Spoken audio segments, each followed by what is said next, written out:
Hello, ladies and gentlemen. Welcome to Triple N Media. I am Dr. Nik Nikam. This is Cardiology Seminars brought to you by Triple N Media. On our YouTube channel, we have more than 180 lectures on various cardiology topics. You're welcome to browse those, and we also kindly request you to please subscribe to our YouTube channel.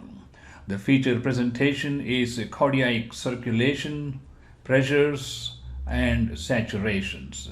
As we can see, the impure blood or the venous blood comes to the right atrium through the superior vena cava, which drains the blood from the upper extremities and from the head and neck. Then we have the inferior vena cava, which brings the blood from the abdomen and the lower extremities. In addition to that, we also have a coronary sinus opening, which is not seen here at the lower end of the right atrium, which drains the blood from the heart muscle itself. This impure blood is pumped during atrial contraction through the tricuspid valve into the right ventricle. As the right ventricle begins to contract, the tricuspid and the mitral valves close. Thus, when the right ventricular pressure or the left ventricular pressure exceeds that of the pulmonary or the aorta, the blood is ejected into the main great vessels, pulmonary artery or aorta. From the pulmonary artery, it divides into the left and the right pulmonary artery, and it further divides into multiple branches supplying the alveolar structure. It's in the alveolar sacs where oxygen is exchanged for carbon dioxide. Purified blood returns to the left side of the heart, namely the left atrium, through the pulmonary veins. Please note the terminology. Even though it is called pulmonary veins, it is carrying pure oxygenated blood from the lungs into the left atrium. When the left atrium contracts, the blood is pushed into the left ventricle, and during left ventricular systole, the valve closes and the blood is pushed into the aorta. From there, it supplies the upper part of the body through these three great vessels, namely innominate, left common carotid, and the subclavian artery. From there, we have the descending thoracic aorta, which gives rise to various branches supplying the thorax, abdomen, gut, and the lower extremities. Now, let's look at the oxygen saturations at various levels.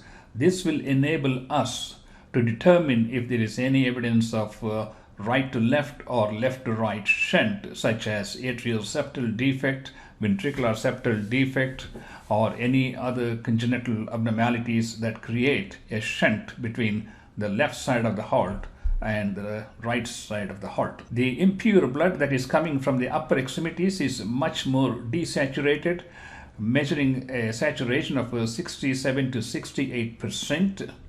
And the blood coming from the lower extremities is in the range of 73 to 79% saturation. By the time the blood is mixed in the ventricle, the saturation is roughly between 79% to 81%. When the blood goes through the pulmonary arteries, it is oxygenated, and the oxygen level in the pulmonary veins is 96%.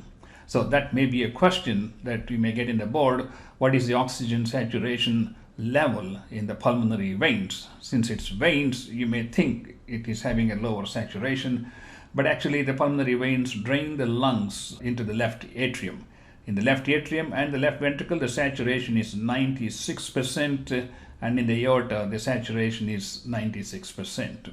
As you can see, the saturation difference is approximately 16% between the venous blood and pure arterial blood. Now let's look at the hemodynamics as what is driving this blood flow across the heart. The right heart system is a lower pressure system compared to the left heart, which is a systemic pressure, and the right atrial pressure is anywhere between 2 to 8 millimeters of mercury. If there is a significant increase in the right atrial pressure, we can see increased jugular venous pulsation and pressure. As the right atrium empties blood into the right ventricle, the right ventricular end diastolic pressure is 2 to 8, which is similar to the right atrial pressure.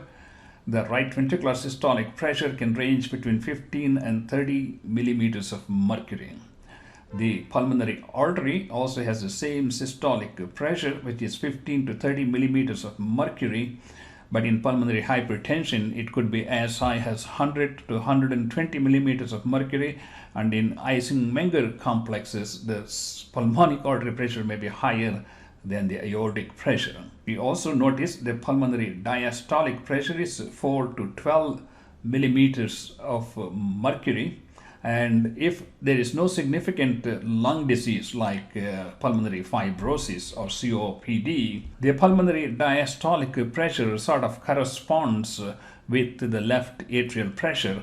That is why we measure the wedge pressure, which is an indirect measurement of the left atrial pressure. And as we come to the left side, the left atrial pressure is between 2 to 10 millimeters of mercury, and the left ventricular end diastolic pressure is similarly 3 to 12 millimeters of mercury.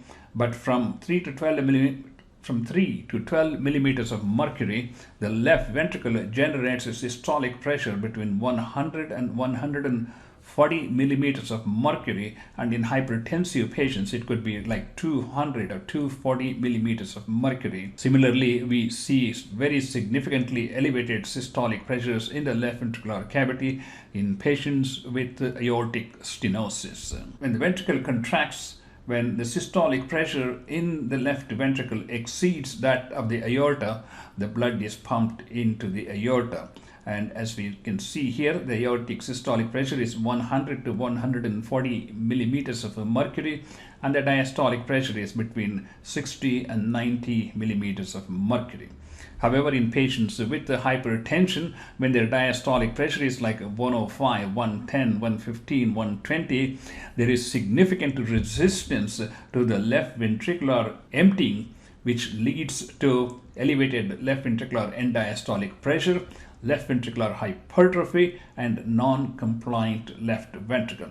So understanding the basic hemodynamics and understanding the pathophysiology in each condition, it will enable us to determine if the effect of the pathology on the hemodynamics. Let's go back to the saturations.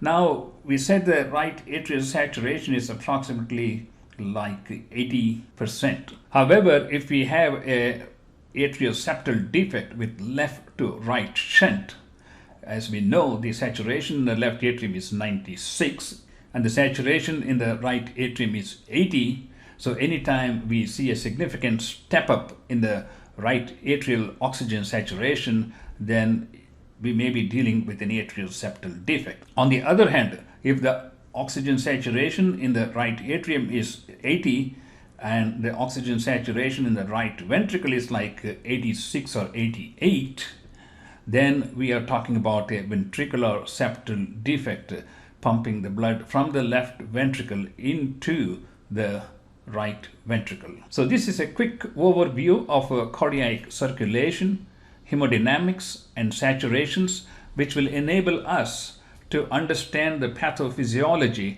in disease conditions and see how it affects the structure of the heart, the hemodynamics, and the clinical presentations.